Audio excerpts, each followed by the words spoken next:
3번은 설문 보시면 유동적 무효에 관한 문제가 되겠습니다. 유동적 무효도 사례 문제로 매우 빈번하게 출제를 하고 있어요. 자, 그래서 설문 먼저 보도록 하겠습니다. 갑은 허가구역 내 그러면 토지거래 허가구역 내 그러면 우리는 머릿속에 뭐라고요? 아, 이거 유동적 무효야. 이렇게 딱 연결하시면 좋습니다. 토지거래 무슨 구역? 허가구역. 허가구역 내 그러면 바로 뭐라고요? 아, 이거 유동적 무효야. 이렇게 바로 접목하시기 바랍니다. 토지를 을에게 매도했고 곧 토지거래 허가를 받기로 하였습니다. 다음 중 틀린 것을 모두 고르면 유동적 무효의 문제예요. 그러면 기초작업을 간단하게 합니다. 기초작업 아주 간단하게. 사례 문제는 기초작업으로. 이게 첫 걸음. 갑 매도인, 을 매수인. 여기까지만 하시면 돼요. 여기까지. 그런데 뭐 하기 전? 허가 받기 전이다. 그래서 이 매매는 유동적 무효다. 유동적 무효. 여기까지가 기초작업. 그러면 유동적 무효 상태에서는 매매 계약을 해도 얘는 돈을 줄 의무가 있나요? 없습니다. 허가 날 때까지는. 매도자는 땅을 줄 의무가 없습니다. 언제까지요? 허가 받을 때까지. 그래서 쌍방에게 의무가 없어요. 채권 채무가 없습니다. 그렇지만 무효기 때문에 효력이 없어요. 그렇지만 협력 의무는 있더라. 협력 의무는 토지거래 허가 절차를 밟도록 쌍방이 긴밀하게 협조할 의무, 협력 의무를 인정하더라. 이때 이걸 어떻게 하면? 위반하면 어떻게 제재를 받느냐? 이 문제죠. 계약 해제는 안 된다. 왜냐? 이게 부수적 의무니까. 손배청구네요. 손배청구는 허용하더라. 기본 구조죠. 그리고 세 번째. 계약금이죠. 계약금 회수는 언제 하느냐? 확정적 무효로 될 때요. 무슨 무효? 확정 무효일 때 회수가 되는 거지. 유동적 무효면 이 계약금을 회수할 수 없더라. 그 다음 네 번째. 계약 해제 여부죠. 해제 여부. 유동적 무효 상태에서 계약금 2배물 부죠. 계약금의 몇 배죠? 2배 제공하고 해제가 되더라. 계약금 해제가 됩니다. 계약금 해제. 자, 이 논의 구조로 가져가면 돼요. 다섯 번째는 손배청구죠. 손배청구.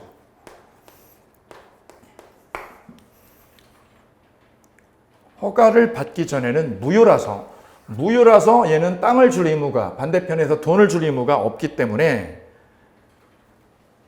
일방이 돈을 안 줬다고 해서 얘가 돈을 안 줬다고 해서 손배청구할 수 없다. 채무불이행으로 얘가 돈 안 준 걸 이유로 얘가 채무불이행으로 손배청구를 못 걸더라. 채무불이행을 원인으로 뭐 할 수 없어요? 손배청구 못 걸어요. 반대로 협력 의무죠. 이 협력 의무는 인정이 되기 때문에 협력 의무를 어겼을 때 협력 의무 불이행 이거 가지고는 손해배상을 걸더라. 이 두 가지 점에서 미묘한 차이가 있어서 이 부분이 타켓이다. 유동적 무효 그러면 이 5가지죠. 5가지를 핵심 쟁점으로 딱 가지고 계시면 돼요. 유동적 무효는 이 5가지에서 정답이 90%다. 90%. 자, 그러면 설문 갑니다. 기억지문. 갑은 을의 허가 신청 절차에 협력 의무 위반. 여기 두 줄 거보시면 돼요.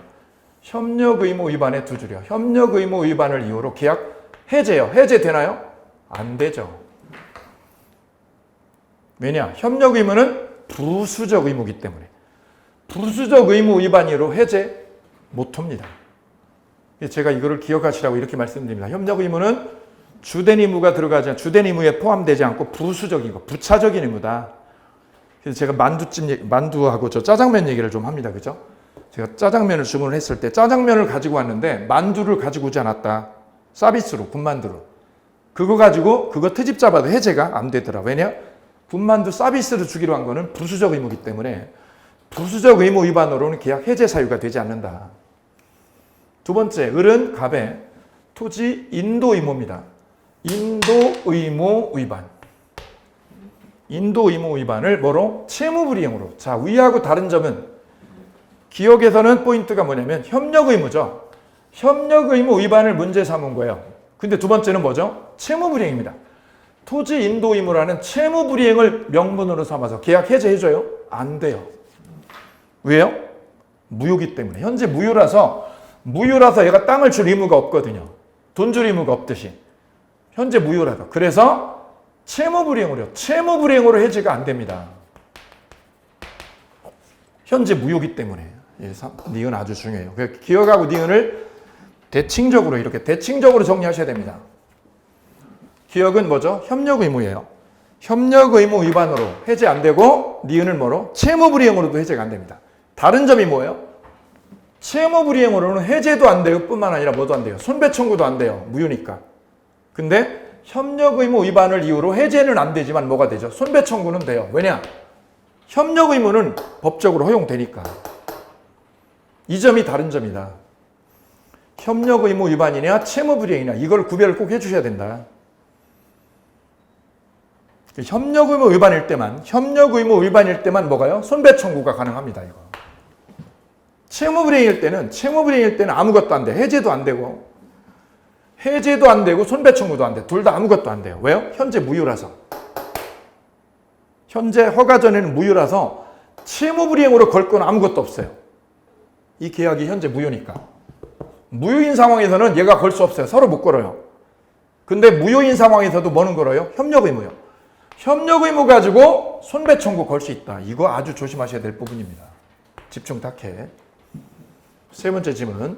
계약이 현재 무슨 상태죠? 유동적 무효 상태입니다. 유동적 무효 상태라는 이유로 을은 이미 지급한 계약금을 부당이득으로 반환 청구할 수 있느냐? 없습니다. 유동적 무효에서는 못 돌려받아요. 계약금은 언제 돌려받는다고요? 확정적 무효로 됐을 때. 그 줬던 계약금을 돌려받는 거예요. 그래서 꼭 기억할 때는 이 상황이 지금 무슨 상황이냐 이거죠. 현재 무슨 상황? 유동적 무효 상황. 유동적 무효 상황에서는 계약금을 뭐 할 수 없다? 부당이득으로 반환 청구할 수 없더라. 너 계약금 언제 돌려받니? 확정적 무효로 됐을 때. 토지거래 허가를 못 받아도 확정 무효로 되죠? 그러면 계약금을 부당이득으로 토해낼 수 있다. 돌려받을 수 있다. 네 번째, 을은 토지거래 허가가 있을 거를 조건으로요. 뭐가 있을 거를요? 허가 있을 거를 조건으로 갑을 상대로 소유권 뭐 해달라고요? 이전 등기죠. 이전 등기 절차 이행 청구할 수 있나요? 없습니다. 허가 전에는 뭐라서? 무효라서 얘한테 등기 내놓으라고 못한다고. 여기 포인트. 등기 절차 이행이죠. 등기 절차 이행을 청구할 수가 없다. 왜? 왜? 무효라서. 현재 무효라서. 그래서 우리 머릿속에 꼭 기억이 돼야 될 부분은 뭐냐면 계약이 무효면 상대방한테 급부를 요구할 수 없는 거예요. 이게 무효니까. 야, 이게 무효면 달라고 못하는 거야, 서로. 그러면 달라고 할 때는 언제냐? 계약이 유효로 바뀌었을 때. 허가를 받아서 유효로 됐을 때 반대급부를 요구하는 거지. 무효인 상황에서는 상대방한테 급부 요구를 일체 못한다. 그래서 연결하면 을은 허가 있을 거를 조건으로 하여 갑을 상대로 소유권 이전 등기 절차자. 등기를 넘겨달라고 청구할 수 없다. 미음 보실까요? 미음. 갑은 토지거래 허가를 얻은 후. 허가를 얻었다. 여기 함정이죠. 허가를 얻은 상황입니다. 그 상황에서 계약금의 몇 배를요? 100을 제공하고 계약 해제되느냐? 해제할 수 없다가 아니라 있다죠. 있다. 무슨 해제? 계약금 해제. 계약금 100 상환하고 해제하는 계약금 해제가 먹히더라. 그래서 제가 이것 때문에 이거 기억하시라고 제가 말씀을 드렸어요. 제 여동생 신우이가 20년 전이죠. 농협을 다니다 때려치고 공인중개사 공부를 하셨어요. 여의도에서. 그래가지고 첫 작업을 이걸 샀다는 거죠. 이거를 허가구역에 있는 땅을 샀어요. 그때 땅을 살 때 이 매수자인 이분은 자기 동기가 시에 중요한 위치를 가지고 있어서 이 정보를 알고 있었다는 거죠. 여기가 허가지역에서 뭘 거라고? 풀릴 거라는 걸 알고 이 땅을 매매를 했어요. 매매 대금이 20억인데 계약금을 얼마 넣었냐면 18억을 넣었어요. 계약금 18억. 왜냐? 지금 현재는 이쪽만 알고 있지만 이 정보를 허가구역에서 풀린다는 거를 저쪽도 곧 알게 될 거라는 거죠. 그래서 계약금을 18억을 찔러버렸어요. 그러고 났더니 뒤늦게 저 매도자가 연락이 온 거야. 나 이 계약 파기하겠다. 왜? 값이 막 계속 올라가니까. 그때 이분이 파기하려면 전제 조건이 뭐냐? 이 받은 돈의 몇 배? 2배니까요. 36억이죠. 그리고 이분이 계약하자마자 이 땅을 사고 여기다 말뚝을 박았다는 거예요. 말뚝을. 논두렁에다가 말뚝을 다 꼽아버렸다는 거죠. 그래도 이걸 파기할 수는 있어요. 단 전제 조건이 받은 돈의 몇 배? 2배. 심지어 뭐를 받아도 허가를 얻었어도요. 토지거래 허가를 얻었어도 계약금의 2배를 토해내면 계약 파기가 된다는 겁니다. 이거를 못하게 하려고 계약금 이렇게 많이 넣었다는 거죠. 많이. 더 세게 하려면 어떻게 하면 돼요? 그냥 아예 중도금 잔금 없이 그냥 한꺼번에 다 줘도 돼. 다 줘도. 20억을 다 줘도 됩니다. 이것도 계약 자유니까 허용되는 거예요. 누구도 막을 수 없어요. 우리 계약금 없이 중도금 없이 그냥 어떻게 하자? 한 번에 그냥 완타치로 끝내자. 이것도 가능한 거예요. 이게 왜 생긴 거냐면 정보 비대칭 때문입니다. 이쪽은 정보가 많았고 이쪽은 정보가 없었기 때문에. 이거 한 방으로 그래서 얼마를요? 이거 한 방으로 20억을 벌었다는 거 아니에요. 한 방에. 그리고 이 신우이가 그리고 6연속이죠. 6연속 더블 스코어를 냈어요. 부동산을 투자하면 6연속 더블 스코어를. 제 여동생하고 그 신랑이, 여동생은 교직에 있고 신랑은 대기업 임원인데 그 처음에 시집을 갈 때 집이 하나도 없었어요. 그 시어머니하고 시동생하고 여동생하고 이렇게요. 방 2칸에 이렇게 들어가게 된 거예요. 그래서 저희 집에도 반대를 엄청 했습니다. 그래도 얘 명문대 나왔는데 거기 그 시어머니, 홀어머니, 그 다음에 시동생까지 옆방에 있고 그 살기 어렵다고 그래서 반대를 엄청 했어요. 그리고 그 시누이가 너무 어렵게 사니까 그 시누이가 도와준다고 니네 왜 이렇게 어렵게 사니? 세상 사는 방법이 여러 가지인데 그래도 이 둘이 저축을 하고 이러니까 나름 부족하진 않고 넉넉하진 않아도 부족하지 않게 살고 있었거든요. 근데 그 시누이가 야 내가 쉽게 사는 거 알려줄게. 이렇게 하는 거야 부동산 투자. 자기가 6연속 더블 스코어 냈다니까요. 그분이 제안을 했어요. 내가 니네들이 돈이 없으니까 내가 돈을 반은 넣어줄게. 나를 따라서 투자를 해라. 그래가지고 여동생하고 그 신랑이 저 불호 쪽에 공구상가 있습니다. 공구상가에다가 투자를 했어요. 대출 많이 받아다가. 그리고 시누이가 반 넣어주고. 뭐 믿은 거라면 여동생이 믿은 거는 딱 하나예요. 그분이 권유를 하기도 했지만 투자할 때마다 더블 스코어를 내니까 부동산을. 그분은 말을 믿고 들어간 거죠. 그리고는 쫄딱 망했어요. 그래서 그 여동생이 하는 말이 부동산은 실력이 아니라 운의 요소가 더 크다. 그 시누이 보고 6연속 더블이었는데 거기 한 방에 그냥 팍 갔어요. 그래서 전 이걸 기억을 합니다. 허가가 얻어진 상황에서도 계약금의 2배를 넣으면 파기가 된다라는 거죠. 꼭 데려가셔야 돼요. 다음 비읍입니다. 조금 까다로울 수 있어요. 이게 이제 변호사 시험에 몇 번 나왔던 거라서 소개를 했습니다. 을은 허가 얻기 전에 갑에 대한 포인트를 잡으셔야 돼요. 포인트. 이렇게 지문을 읽으면 거기에 키워드라는 게 있어요. 키워드가. 그 키워드를 따라가셔야 돼요. 이거를 밑줄을 거두시는 거예요. 키워드가 정답을 결정을 해요. 온지 X인지를. 그냥 막 읽는 거는 도움 안 돼요. 사례 문제에서는 반드시 2가지를요. 기초 작업을 한다. 첫 번째. 두 번째는 키워드를 찾는다. 2가지가 포인트예요. 자, 연결합니다. 을은 허가 얻기 전에 유동적 무효죠. 갑에 대한 소유권 이전 등기 청구권. 여기 등기 청구권에 밑줄을 그어볼게요. 이 청구권을 뭐 하려고? 보존하려고. 지금 이걸 묻고 있어요. 허가 전에는 계약이 뭐라서 무효라고 그랬죠. 무효면 을이 갑한테 뭐 달라고요? 땅 등기 달라고요. 등기 내놓으라고 할 수 있을까? 없다. 이게 무효니까. 이 등기 청구권이 인정이 되냐고. 인정. 안 돼. 왜 안 되는데? 왜? 무효라서. 현재 무효잖아. 허가 안 나서. 무효라서 이 등기 청구권을 뭐 하기 위해서? 보존하기 위해서. 이 땅에다 뭐 하려고요? 처분금지, 가처분.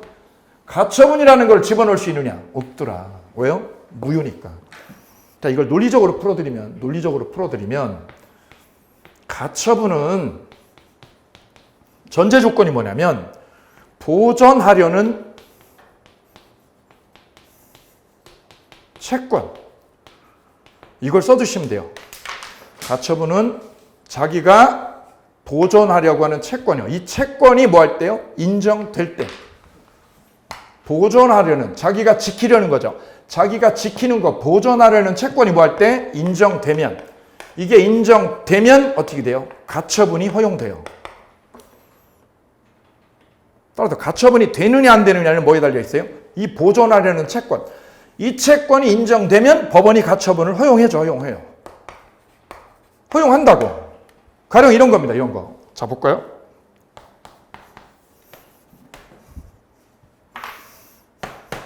A가 여기 부동산 가지고 있어. 근데 B가 A한테 받을 돈, 채권이 있어, 채권. 채권 얼마 있어요? 1억 있어. 이 채권을 뭐 하기 위해서? 보존하기 위해서. 이 채권 보존을 위해서, 이 땅에다 뭐 하는 거? 가처분 들어가는 거. 가처분 들어가는 거 되느냐 안 되느냐는 뭐에 달려 있어요? 이 채권이 뭐 하면? 인정되면. 이 채권이 인정된다고 법원에서 소명이 되면 가처분을 법원이 인용해줘요. 그런데 말이죠. 이 채권이 가짜야. 채권 증서가 가짜야. 그럼 채권이 있는 거야, 없는 거야? 없는 거죠. 없는데 이 채권 가지고 가처분 들어가면 법원이 뭐라고 그래요? 기각이야. 청구 기각. 따라서 가처분이 인정되느냐 기각되느냐는 뭐에 달려 있어요? 채권이 인정되느냐 안 되느냐. 채권이 인정되면 가처분 신청 이거 인정 받아준다고 법원이.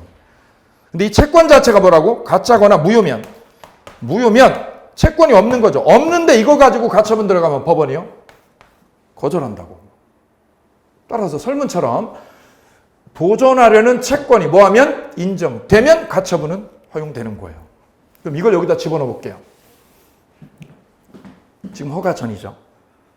등기 청구권이죠. 허가 전에는 이 땅에서 등기 청구권 인정이 안 된다고 말씀드렸어요. 왜요? 무효니까. 현재 무효니까 등기 청구권 인정 안 되죠. 안 되는데 이걸 보존하려고요. 뭐 보존하려고? 등기 청구권. 등기 청구권 이거를 보존하기 위해서 가처분이 들어올 수 없다. 왜? 이게 인정 안 되는데 가처분 어떻게 받아줘요? 오케이.